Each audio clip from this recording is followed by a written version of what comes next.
নমস্কাৰ বন্ধুসকল, মই আপোনালোক সকলোকে মোৰ চেনেললৈ স্বাগতম জনাইছোঁ। বন্ধুসকল, মোৰ নাম গোবিন্দ ৰাজ কৰ্মজন, এষ্ট্ৰবাস্তু এক্সপাৰ্ট, নুমেৰলজিষ্ট।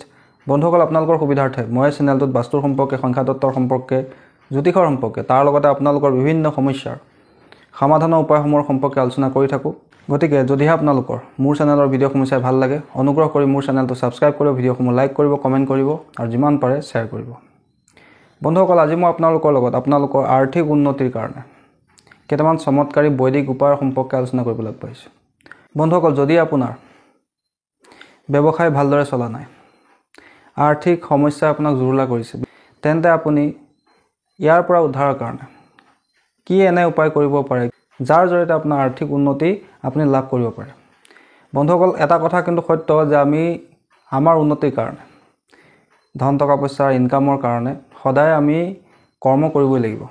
কিন্তু আপুনি যদি বহু চেষ্টা কৰিছে, বহু পৰিশ্ৰম কৰিছে, তথাপিও আপোনাৰ ধন টকা পইচা হাতত সঞ্চয় নহয়, পইচা আপোনাৰ হাতলৈ অহাৰ ৰাস্তা মুকলি নহয়, পইচা আপোনাৰ ক'ৰবাত ফচি যায়, বা আপুনি ব্যৱসায় কৰে কিন্তু সেই ব্যৱসায়ত আপোনাৰ ভবামতে লাভ হোৱা নাই, আৰ্থিক লোকচানৰ আপুনি সন্মুখীন হৈছে, তেন্তে আপোনালোকে এইকেইটা উপায় অৱলম্বন কৰিব পাৰে। বন্ধুসকল, এই গোটেইকেইটা উপায় সম্পূৰ্ণ পৰীক্ষিত উপায়, সম্পূৰ্ণ বৈদিক উপায়।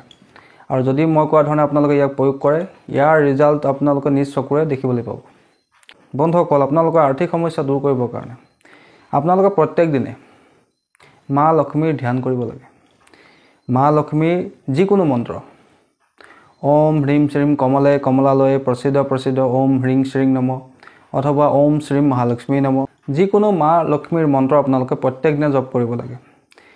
আৰু জপ কৰোঁতে আপোনালোকে কিন্তু কমল গুটিৰ মালা, অৰ্থাৎ যাক পদুম ফুলৰ যি গুটি আছে, যাক হিন্দীত কমলগত্তা বুলি কোৱা হয়, কমল গুটিৰ মালাৰ ব্যৱহাৰ কৰি আপোনালোকে মা লক্ষ্মীৰ মন্ত্ৰ সদায় জপ কৰিব লাগে। বা আপোনালোকে পদুম ফুলৰ গুটি, অৰ্থাৎ কমল গুটিৰ যি মালা আছে, যাক কমলগত্তা বুলি কোৱা হয়, সেই মালা আপুনি নিজৰ গলাত ধাৰণো কৰিব পাৰে মা লক্ষ্মীৰ কৃপা দৃষ্টি লাভৰ কাৰণে। কিন্তু তাৰ আগতে আপোনালোকে যিকোনো মা লক্ষ্মীৰ মন্ত্ৰ ব্যৱহাৰ কৰি সেই মালাডাল সিদ্ধ কৰি ল'ব। শুক্ৰবাৰ দিনা ভালকৈ গংগাজলত ধুই সেই মালাডাল আপোনালোকে মা লক্ষ্মীৰ মন্ত্ৰ 108 বাৰ জপ কৰিব। তাৰপিছতে সেই মালাডাল আপোনালোকে ধাৰণ কৰিব। চাব আপোনালোকৰ মা লক্ষ্মীৰ আশীৰ্বাদ লাভ হ'বই হ'ব। দ্বিতীয়তে, যদি আপোনালোকৰ আৰ্থিক সমস্যা এটাৰ পিছত এটা আহিয়ে আছে, বিভিন্ন ধৰণে আপুনি চেষ্টা কৰিও বিফল হৈছে, আপোনাক আৰ্থিক সমস্যা জুৰুলা কৰিছে, তেন্তে আপোনালোকে প্ৰতিদিনে বা প্ৰত্যেক সোমবাৰে মহাদেৱৰ শিৱৰ মন্দিৰত যাব আৰু শিৱলিংগত গৈ কুঁহিয়াৰ ৰস অৰ্পণ কৰিব। চাব আপোনালোকৰ আৰ্থিক উন্নতি লাহে লাহে লাভ হ'বলৈ ল'ব। যদি আপোনালোকে প্ৰত্যেক দিনে যদি নোৱাৰে, তেন্তে সপ্তাহত এটা সোমবাৰৰ দিনা অথবা শুক্ৰবাৰৰ দিনা আপোনালোকে শিৱ মন্দিৰ যাব আৰু শিৱ মন্দিৰত গৈ শিৱলিংগত কুঁহিয়াৰ ৰসেৰে অভিষেক কৰিব। এই উপায়টো যদি আপোনালোকে 2-3টা সোমবাৰে কৰি চাব আপোনালোকে চমৎকাৰী পৰিণাম লাভ কৰিব। সম্পূৰ্ণ পৰীক্ষিত উপায়কেইটা, বৈদিক উপায়, ইয়াত কোনো ধৰণৰ ইফ বাদ নাথাকে। আপোনালোকে যদি ভালকৈ কৰে, মই কোৱা ধৰণে কৰে, ইয়াৰ পৰা আপোনালোকে 100% ৰিজাল্ট লাভ কৰিবই কৰিব। সম্পূৰ্ণ ভক্তি সহকাৰে মই কোৱা ধৰণে আপোনালোকে শিৱলিংগত গৈ সোমবাৰৰ দিনা বা শুক্ৰবাৰৰ দিনা কুঁহিয়াৰ ৰস অৰ্পণ কৰিব। চাব আপোনালোকৰ ফাইনেন্সিয়েল কণ্ডিশ্যন লাহে লাহে ভাল হ'বলৈ ল'ব। তৃতীয়তে, আপোনালোকে শুক্ৰবাৰৰ দিনা ৰাতিপুৱাৰ সময়ত অথবা সন্ধিয়াৰ সময়ত ঝাৰু এডাল কিনি আনিব।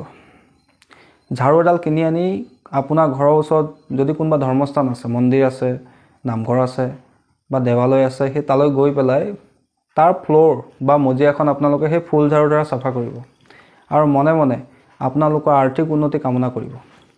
তাৰপিছতে সেই ফুল ঝাৰুটো আপুনি সেই স্থানতে এৰি থৈ গুচি আহিব। অৰ্থাৎ শুক্ৰবাৰ দিনা আপোনালোকে ৰাতিপুৱাৰ সময়ত অথবা আবেলিৰ সময়ত ফুল ঝাৰু এটা কিনি ল'ব। কিনি লৈ আপোনাৰ ঘৰৰ ওচৰত যদি মন্দিৰ আছে, নামঘৰ আছে বা কোনো দেৱী দেৱতাৰ পূজাস্থান আছে, সেই স্থানত গৈ সেই স্থানৰ মজিয়া চাফা কৰিব ঝাৰুটোৰ সৈতে, আৰু সেই ঝাৰুটো আপোনালোকে সেই স্থানতে এৰি থৈ গুচি আহিব। এইদৰে আপোনালোকে এইটো উপায়কে 6টা শুক্ৰবাৰ কণ্টিনিউ কৰিব। চাব আপোনালোকৰ জীৱনত যি আৰ্থিক সমস্যা চলি আছিলে, সেই সমস্যাৰ পৰা আপুনি লাহে লাহে মুক্ত হ'বই হ'ব। আপোনাক মা লক্ষ্মীয়ে বিভিন্ন দিশৰ পৰা ধন প্ৰদান কৰাত সহায় কৰিব।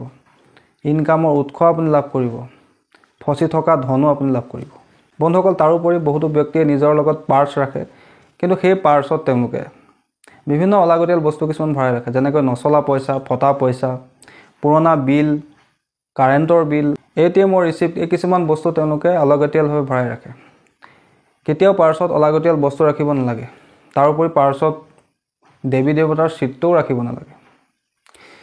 সদায় আপোনালোকৰ পাৰ্চটো চাফ চিকুণ কৰি ৰাখিব লাগে, পৰিপাটি কৰি ৰাখিব লাগে। তাত কোনো ধৰণৰ অলাগতিয়াল বস্তু ভৰাই ৰাখিব নালাগে। এনে কৰিলেও কিন্তু আপোনালোকৰ আৰ্থিক সমস্যা হয়, ধন টকা পইচা আপোনাৰ সঞ্চয় হোৱাত সমস্যা হয়, ধনৰ অতি খৰচ হোৱা দেখিবলৈ পোৱা যায়।